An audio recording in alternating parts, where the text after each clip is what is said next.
Steve Schechinger here. We'll just give it a few minutes. As we just got on, we were having a few technical difficulties, so we'll let people get logged in before we get started with some questions.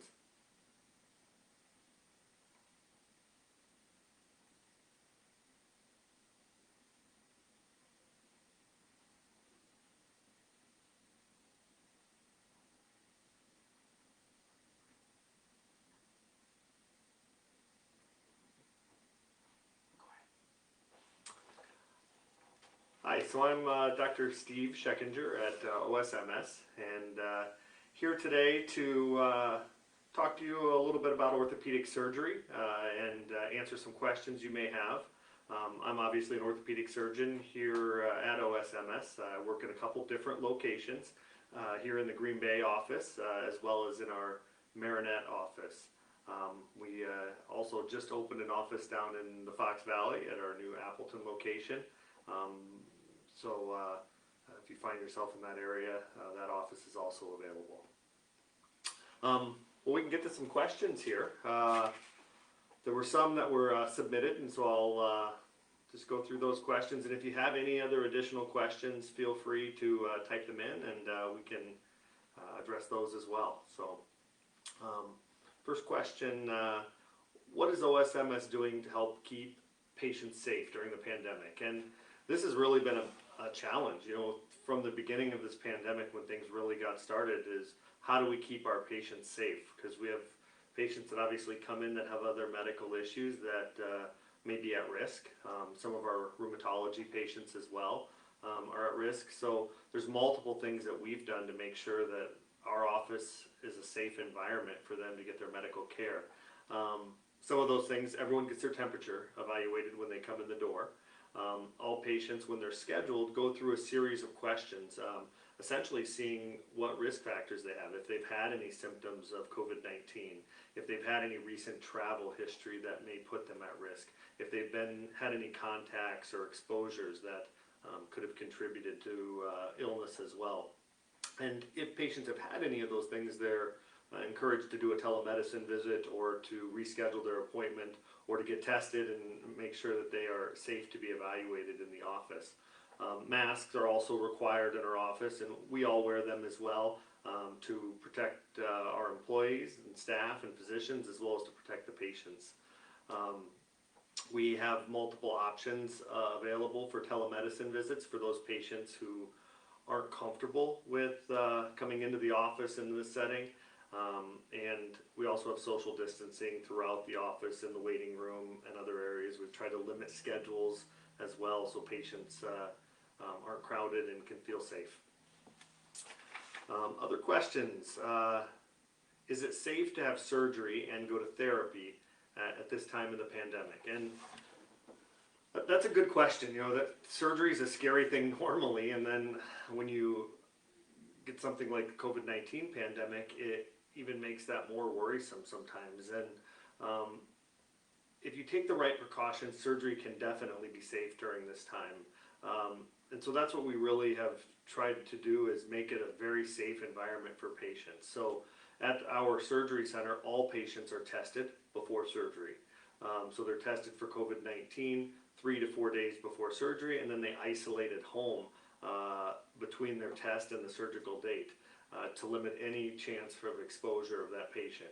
Everyone wears face coverings throughout the entirety of their surgery, and we're trying to do more and more types of anesthesia that are even lower risk. So lots of spinal anesthetics or peripheral nerve blocks that are a little bit of a safer anesthetic to use, especially during the COVID pandemic times.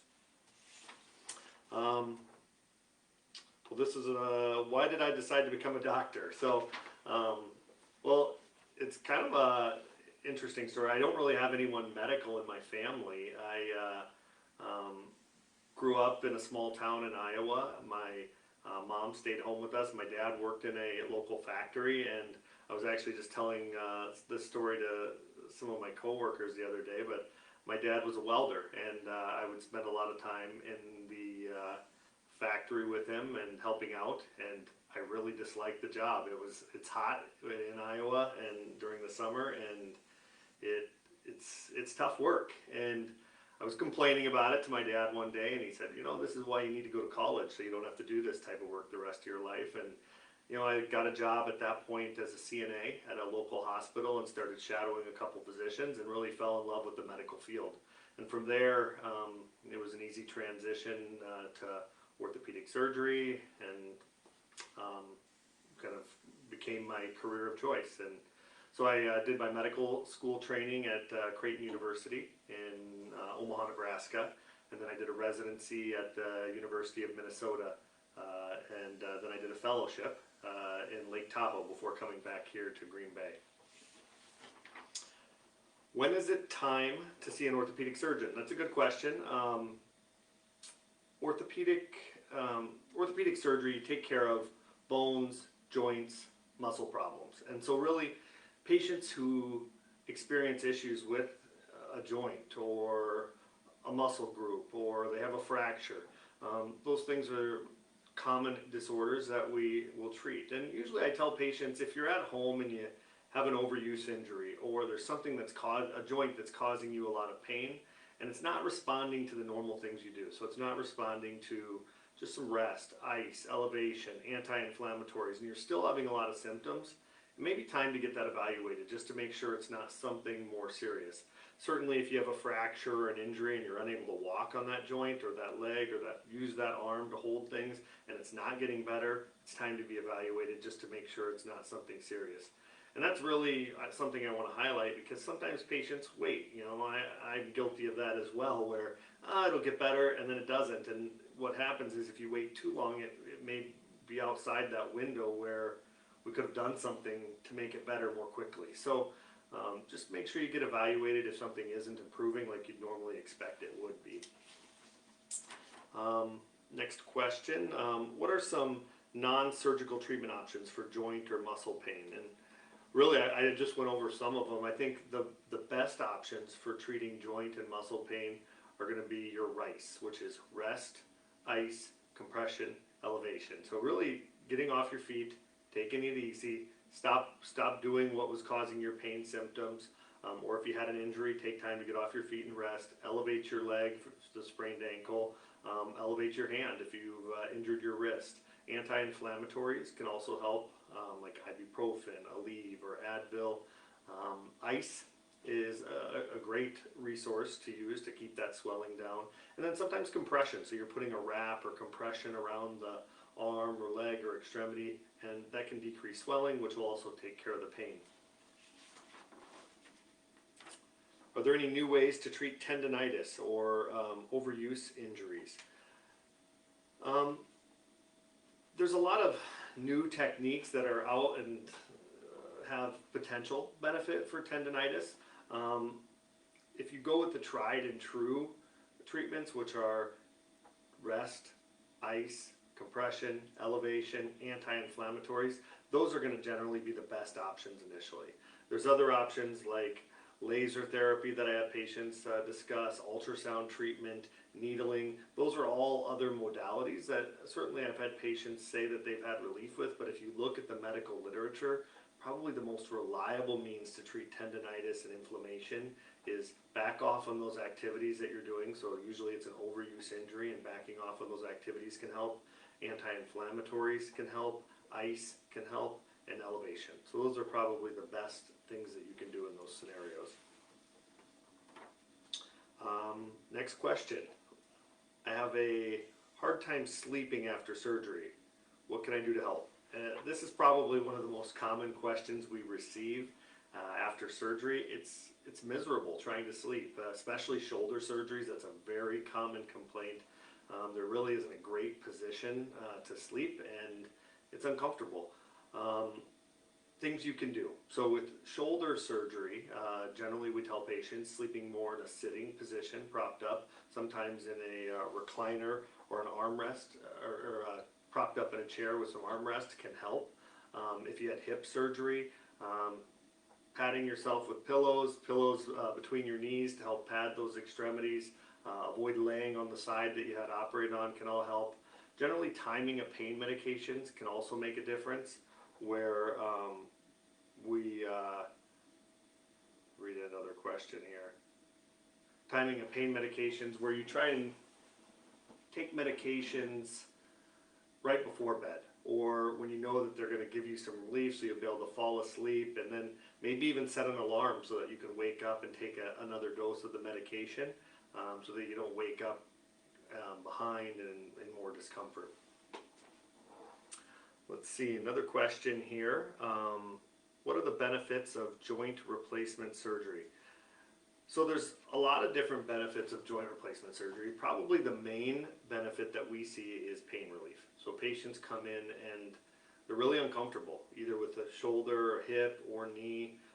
They're very uncomfortable, and it limits their quality of life, it limits their activities, it limits the things they enjoy. You can't walk, you can't be active, you can't spend time with your family and kids, and so pain relief is the number one thing that we see where patients' pain improves and they can get back to those activities. Mobility, so oftentimes as joints get arthritic, they get stiff. And so that's one of the things a joint replacement does, is it helps to relieve some of that stiffness. You regain more motion, which can lead to better function as well.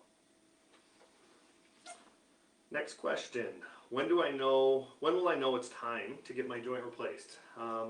Well, usually you'll know when it's time. Your body will tell you, but there's not a clear answer always. So it depends on the joint. So some patients, for instance, who have shoulder arthritis, as that arthritis progresses, obviously it impacts your activities, it impacts the things you enjoy and the things you like to do. And when it becomes too impactful that it's affecting your quality of life, that might be a time to have your joint replaced. Another thing to consider with shoulders, however, is the amount of wear that you have. So it's important if you have shoulder arthritis to get an x-ray, because sometimes the socket can actually wear away as that arthritis progresses. And so sometimes we want to do a joint replacement sooner in those patients before there's too much bone loss, because that can make the surgery much more difficult and your results may not be as good. Hip and knee arthritis, generally I tell patients, listen to your body. You know, if you're getting to the point that you've tried the conservative measures of rest and anti-inflammatories, you're using a cane to get around, you've had injections, and you're still having significant discomfort, then it may be time. See an orthopedic surgeon, get an x-ray, so you can see if it would be appropriate for you for joint replacement. Next question, how long does it take joint replacement surgery to heal? These are all in averages, of course, because everyone's a little different.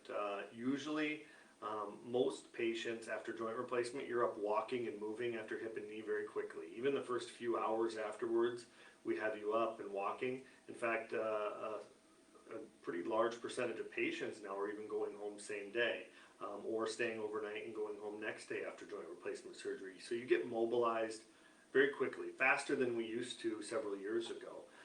And that's been a good thing for patients because it really has helped their overall recovery. Generally, I tell patients it's that 3-month mark after a joint replacement where you really start to feel great. You start to forget about your knee or your hip, you kind of get back to all the things you enjoy, you're getting back to golf, you're getting back to your job. So that 3-month mark is a good goal for most patients. Now some patients at 6 weeks are at that point, and so there's obviously variability there. You do get improvement after joint replacement surgery for even up to a year after the surgery. Next question, are there any treatment options after steroid injection and Synvisc for very painful chondromalacia with difficulty walking? So what that means is there's a patient who has tried injections, they've tried gel injections, they've tried steroid injections, and they've got arthritis in the knee or chondromalacia, which is kind of a, I think in this case they're saying they have more mild arthritis. It's not bone on bone. Those joint spaces are still preserved. What can you do? What are other options beside injections? And in some circumstances it can become a little difficult in those scenarios. What do you do? How do you get rid of this pain when the injections and other things aren't working? Anti-inflammatories can be a good options, like your ibuprofen, Aleve, or Advil, just to take away some of that discomfort. Sometimes braces can be helpful. So depending on where the arthritis is, there are certain types of knee or shoulder or hip braces that we can use to, especially in the knee, that we can use to take away some of the stress on the joint, and that can reduce some of your pain symptoms. Physical therapy is probably one of the number one things I use in patients who have chondromalacia, which is more mild arthritis, really focusing on strengthening the muscles that surround those joints, keep those joints mobile. That's really what's going to give you some relief in the longer term. So those are just some options that can be considered in those circumstances. Rarely also we'll do knee arthroscopy. So depending on where that cartilage injury is, you can get an MRI to evaluate that more closely. And in some patients, a knee scope to go debride that area or clean up some of that arthritis can also help. Next question. My father has severe rheumatoid arthritis and needs a knee replacement surgery. How does that complicate a successful joint replacement? So this is a very common question that we get. We have 5 rheumatologists working in our office, and so we see a lot of patients who have rheumatoid arthritis. And patients who have rheumatoid arthritis have joint issues. They get arthritis in their hips, knees, ankles, hands, elbows, throughout their body. And so those patients commonly need to have joint replacement surgery. They have some increased risk with surgery because of the medications that they have to take with rheumatoid arthritis. Some of those medications suppress their immune system, and so they have a little bit higher risk of infection surrounding surgery and operative procedures.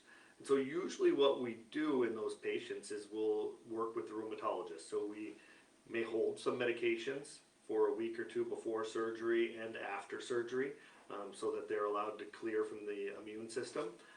And that can reduce risk of infection and help wound healing after surgery. So really that's the key, is working with the rheumatologist. Some of those medications can be placed on hold to make sure that the patient has a successful joint replacement. And really patients with rheumatoid arthritis have some of the best results after joint replacement surgery, simply because they've been suffering so long with that arthritis that it's such a huge change to their life and an improvement in quality of life. Looks like we have a couple more questions here. My dad has severe rheumatoid arthritis and broke his hip this past summer. Since his surgery and recovery are limiting his mobility, his arthritis is flaring and quite unbearable. Besides PT, do you have any other suggestions to help ease his RA during recovery? So that's a good question. You know, it depends a little on the treatment. So when he broke his hip, if it was a fracture, one of the things that's important to know is, have the bones healed.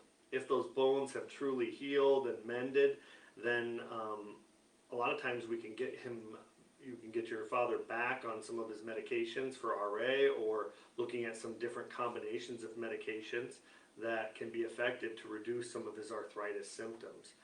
If he had the type of fracture that they were able to do a hip replacement or a partial hip replacement for, same type of thing. You know, medication adjustment can be really effective at reducing symptoms. And I'll leave it to my rheumatology colleagues to go over some of those specific medications. It depends a little on what your dad has been taking previously for his RA, but there are some shorter term medications that they can add to hopefully reduce some of his pain symptoms as he progresses through his recovery.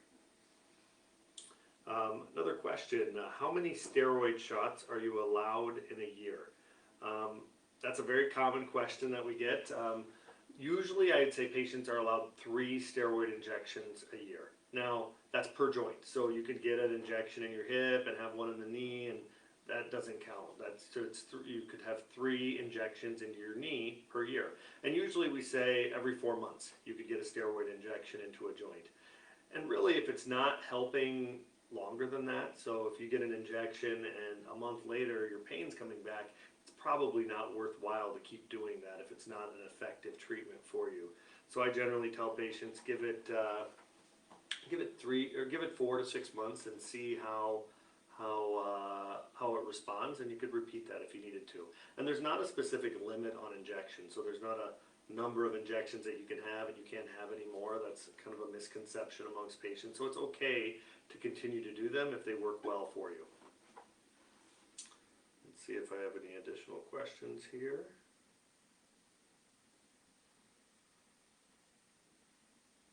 So I'm not seeing any other questions here, so I think we can wrap up for the night.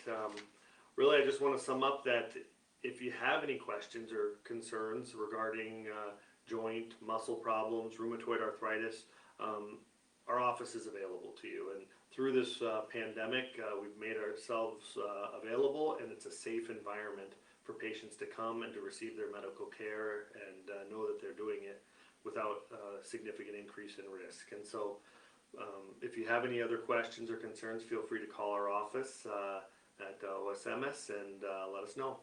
Have a good night.